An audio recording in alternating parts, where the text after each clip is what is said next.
આકાશવાણી અમદાવાદ વડોદરા પ્રાદેશિક સમાચાર હર્ષ લેવા વાંચે છે. રાજ્યમાં 4 કંપનીઓ સેમિકન્ડક્ટર ક્ષેત્રમાં 1,24,000 કરોડ રૂપિયાનું રોકાણ કરશે. રાજ્યના ગંજ બજારોમાં કપાસ અને મગફળી સહિતની જણસની હરાજી અને વેચાણનો પ્રારંભ. પાટણના પટોળાને જર્મનીમાં 6 થી 9 ડિસેમ્બર દરમિયાન યોજાયેલા બર્લિન એક્સપોમાં સ્થાન આપવામાં આવ્યું. રાજ્યમાં વસતા ઉત્તર ભારતીય લોકોએ શ્રદ્ધાપૂર્વક છઠની ઉજવણી કરી. આજે ઉગતા સૂર્યના અર્ઘ્ય સાથે પર્વ સમાપન થશે અને હવામાન વિભાગે 5 દિવસ સુધી ગરમી યથાવત રહેવાની આગાહી કરી છે. રાજ્યમાં Micron, Tata Electronics, CG Power, Renesas અને કેયન્સ સેમિકોન જેવી કંપનીઓ સેમિકન્ડક્ટર્સ ચીપનું નિર્માણ કરશે. રાજ્યમાં આ 4 કંપનીઓ અંદાજે 1,24,000 કરોડનું રોકાણ કરશે અને આ પ્રોજેક્ટ્સ થકી રાજ્યમાં 53,000થી વધુ નવી રોજગારીનું સર્જન થશે, એમ રાજ્યના સાયન્સ અને ટેકનોલોજી વિભાગની યાદીમાં જણાવાયું છે. કેન્દ્ર સરકારે સેમિકન્ડક્ટર અને ડિસ્પ્લે ફેબ્રિકેશન ઇકોસિસ્ટમના વિકાસ માટે 76,000 કરોડનું બજેટ ફાળવ્યું છે. ટેકનોલોજીના યુગમાં સેમિકન્ડક્ટર્સની માંગને પહોંચી વળવા દેશમાં સેમિકન્ડક્ટર નીતિ અમલમાં મૂકનાર ગુજરાત પ્રથમ રાજ્ય બન્યું છે. સાણંદ જીઆઈડીસી ખાતે કુલ 7,500 કરોડ રૂપિયાથી વધુના પ્રોજેક્ટ ખર્ચ સાથે સીજી પાવર અને રેનેસાસ કંપની દ્વારા સેમિકન્ડક્ટર ઓસેટ સુવિધાની સ્થાપના કરશે. દિવાળીની રજાઓ બાદ લાભ પાંચમથી રાજ્યના ગંજ બજારોમાં જણસની હરાજી અને વેચાણ શરૂ થઈ ગયું છે. લખતર એપીએમસી ખાતે લાભ પાંચમના દિવસે કપાસની હરાજી શરૂ કરવામાં આવી હતી. વેપારીઓએ હરાજીમાં 1,400થી 1,531 રૂપિયા સુધીનો ભાવ બોલતા ખેડૂતોમાં આનંદ છવાઈ ગયો હતો. લખતર એપીએમસીના અધ્યક્ષ અને સચિવે લાભ પાંચમના રોજ જણસ લાવવા બદલ ખેડૂતોનો અને ખરીદી કરવા બદલ વેપારીઓનો આભાર માન્યો હતો. મહેસાણા જિલ્લાનો કડી તાલુકો કપાસનું હબ ગણાય છે, જ્યાં યાર્ડમાં ખેડૂતોને કપાસનો 20 કિલો દીઠ 1,515નો ભાવ મળ્યો હતો. લખતર એપીએમસીમાં કડી માર્કેટિંગ યાર્ડ ખાતે કરતા 16 રૂપિયા વધુ ભાવ મળતા ખેડૂતોમાં આનંદની લાગણી છવાઈ હતી. દરમિયાન પોરબંદર માર્કેટિંગ યાર્ડમાં લાભ પાંચમના દિવસથી માર્કેટિંગ યાર્ડમાં જણસની ખરીદી શરૂ કરવામાં આવી છે. લાભ પાંચમના દિવસે 4,000 કિલો મગફળીના પાકની આવક થઈ હતી. ખેડૂતોને 20 કિલો મગફળીના 770થી 1,030 રૂપિયા અને સોયાબીનના 780થી 805 રૂપિયા ભાવ મળ્યા હતા. પ્રથમ જ્યોતિર્લિંગ શ્રી સોમનાથ મંદિરની પૂજાવિધિ અને ટ્રસ્ટના અતિથિ ગૃહનું ઓનલાઈન બુકિંગ સત્તાવાર વેબસાઇટ પરથી કરવા વિનંતી કરવામાં આવી છે. મંદિર ટ્રસ્ટના મેનેજર વિજયસિંહ ચાવડાએ ભક્તોને somnath.org વેબસાઇટ પરથી બુકિંગ કરવા અનુરોધ કર્યો હતો. દરેક શ્રદ્ધાળુઓને જણાવવાનું કે સોમનાથ મંદિર ટ્રસ્ટ એ ઓનલાઈન બુકિંગ ટ્રસ્ટની જે ઓફિશિયલ વેબસાઇટ છે somnath.org માત્ર આ વેબસાઇટ પરથી ઓનલાઈન બુકિંગ થાય છે. ટ્રસ્ટ દ્વારા કોઈ ઓનલાઈન વોટ્સઅપ કે બોટ ચાર્ટ, QR કોડ એના માધ્યમથી કોઈ દિવસ પૈસા મંગાવવામાં આવતા નથી. ટ્રસ્ટની જે વેબસાઇટ છે એના ઉપર પણ સતત સ્ક્રોલ ટ્રસ્ટ દ્વારા મૂકવામાં આવ્યું છે કે આ ફ્રોડથી બચો. ટ્રસ્ટ દ્વારા પ્રેસ નોટ પણ આપવામાં આવી હતી. એટલે આ દરેક લોકોએ ધ્યાનમાં રાખવું. પડી પટોળે ભાત ફાટે પણ ફીટે નહીં. પાટણની પ્રભુતા સમાન પાટણના પટોળાને જર્મનીમાં 6 થી 9 નવેમ્બર દરમિયાન યોજાયેલા બર્લિન એક્સપોમાં સ્થાન આપવામાં આવ્યું છે. ભૌગોલિક સૂચકાંક એટલે કે જિયોગ્રાફિક ઇન્ડેક્સ રજિસ્ટર ચેન્નઈ દ્વારા દેશમાંથી 7 કલાકારોને જર્મની લઈ જવામાં આવ્યા છે, જેમાં પાટણના પટોળા માટે પાટણના માધવી હેન્ડીક્રાફ્ટના શ્યામ સુનિલભાઈ સોનીની પસંદગી કરવામાં આવી છે.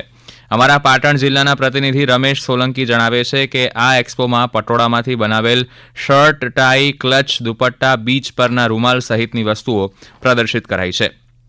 ઉલ્લેખનીય છે કે પાટણના પટોળાની કળા 900 વર્ષ કરતાં પણ વધારે જૂની છે અને આધુનિકતા વચ્ચે પણ પાટણના પટોળાની ભાત અને કળા જળવાયેલી રહી છે. આ સમાચાર આપ આકાશવાણીના અમદાવાદ વડોદરા કેન્દ્ર પરથી સાંભળી રહ્યા છો. આ સમાચાર આપ અમારી YouTube channel AIR news Gujarat પર પણ સાંભળી શકશો. વધુ સમાચાર માટે આપ અમારા એક્સ હેન્ડલ AIR News_ABAD ને ફોલો કરી શકો છો. રાજ્યમાં વસતા ઉત્તર ભારતીય લોકોએ ગઈકાલે મોટી સંખ્યામાં છઠની ઉજવણી કરી હતી. અમદાવાદના રિવરફ્રન્ટ ખાતે ઉત્તર ભારતીયોએ મોટી સંખ્યામાં છઠ પૂજાની ઉજવણી કરી હતી. મહિલાઓએ નદી કાંઠે આથમતા સૂર્યની પૂજા કરીને અર્ઘ્ય આપ્યું હતું. આ પ્રસંગે મુખ્યમંત્રી ભૂપેન્દ્ર પટેલ પણ ઉપસ્થિત રહ્યા હતા. અમારા ભરૂચ જિલ્લાના પ્રતિનિધિ વાહિદ મશહદી જણાવે છે કે અંકલેશ્વર સહિત જિલ્લામાં વસતા પરપ્રાંતિયો દ્વારા છઠ પૂજાની પરંપરાગત રીતે ઉજવણી કરવામાં આવી હતી. અંકલેશ્વરના ગડખોલ, સારંગપુર, કાપોદ્રા, ભડકોદરા વિસ્તારમાં વસતા ઉત્તર ભારતીય સમાજની મહિલાઓએ ગઈકાલે સાંજે નર્મદા નદીમાં ઊભા રહીને આથમતા સૂર્યને અર્ઘ્ય અર્પણ કર્યું હતું. દરમિયાન આજે વહેલી સવારથી મોટી સંખ્યામાં લોકો નદીએ પહોંચી રહ્યા છે, જ્યાં ઉગતા સૂર્યની પૂજા કરવામાં આવી રહી છે. ત્યારબાદ પારણા વિધિ કરવામાં આવશે, જેમાં શ્રદ્ધાળુઓ પ્રસાદ આરોગીને 36 કલાકના ઉપવાસ તોડશે. આ સાથે 4 દિવસના છઠ પર્વની સમાપ્તિ થશે. છોટાઉદેપુરની મધ્યમાં રજવાડાના સમયથી કુસુમ સાગર તળાવ સ્થિત છે, પરંતુ છેલ્લા કેટલાય સમયથી તળાવની ગંદકીના કારણે સ્થાનિક લોકો અને નગરજનો પરેશાન હતા. હવે નગરપાલિકા દ્વારા સફાઈ કામગીરી શરૂ થતાં લોકોમાં રાહત અનુભવાઈ છે. સ્વર્ણિમ જયંતિ મુખ્યમંત્રી શહેરી વિકાસ યોજના 2023-24 અંતર્ગત 50 લાખના ખર્ચે 5 વર્ષ માટે તળાવ સફાઈ કામ કરવાનું કામ આપવામાં આવતા લોકોમાં આનંદની લાગણી પ્રસરી છે. આ તળાવની અંદર છેલ્લા ઘણા વર્ષોથી નફ્ફટવેલ ઉગી નીકળી હતી. તેના માટે નગરપાલિકા દ્વારા સ્વર્ણિમ જયંતિ મુખ્યમંત્રી યોજના 2023-24 અંતર્ગત આયોજન કરવામાં આવ્યું હતું અને તે માટે ટેન્ડર બહાર પાડવામાં આવ્યું હતું. આ વખતે નગરપાલિકાએ 50 લાખનું ટેન્ડર બહાર પાડ્યું છે અને એમાં 5 વર્ષના ઓપરેશન અને મેન્ટેનન્સ સાથે આપ્યું છે. લાભ પાંચમના દિવસે કુસુમસાગર તળાવ સાફ કરવાની કામગીરી ચાલુ થઈ ગઈ છે અને આવનારા દિવસોમાં જો ફરીથી જળકુંભી ઉગી નીકળશે તો તે જવાબદારી પણ ઇજારાદારની રહેશે અને જે કુસુમસાગર તળાવનું કામ અમૃત 2.0 અંતર્ગત ચાલી રહ્યું છે તે ટૂંક સમયમાં પૂર્ણ કરવામાં આવશે. જૂનાગઢમાં આગામી 12મી નવેમ્બરથી શરૂ થનાર ગિરનારની પરિક્રમામાં યાત્રિકોની સુવિધા માટે પશ્ચિમ રેલવેએ વિશેષ 2 ટ્રેનો દોડાવવાનો નિર્ણય લીધો છે. આજથી 18 નવેમ્બર દરમિયાન વેરાવળ ગાંધીગ્રામ અને જૂનાગઢ રાજકોટ વચ્ચે આ ટ્રેન શરૂ થશે. બંને ટ્રેનોના બુકિંગ આજથી શરૂ થશે.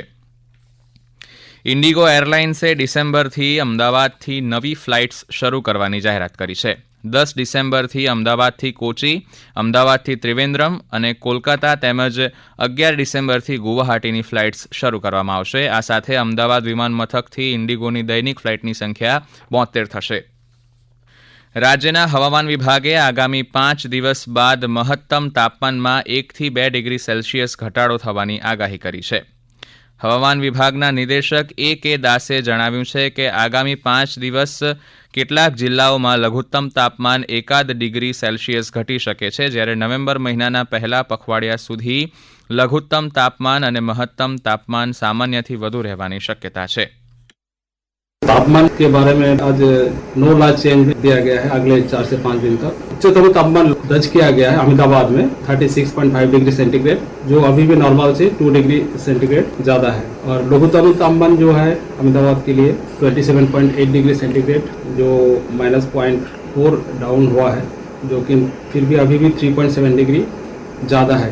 गुजरात में सबसे ज़्यादा उच्चतम तापमान रिकॉर्ड किया गया है, वो है 39.1 डिग्री सेंटीग्रेड. और जो लघुत्तम तापमान वो है नलिया में 19.5 डिग्री. અંતમાં મુખ્ય સમાચાર ફરી એકવાર.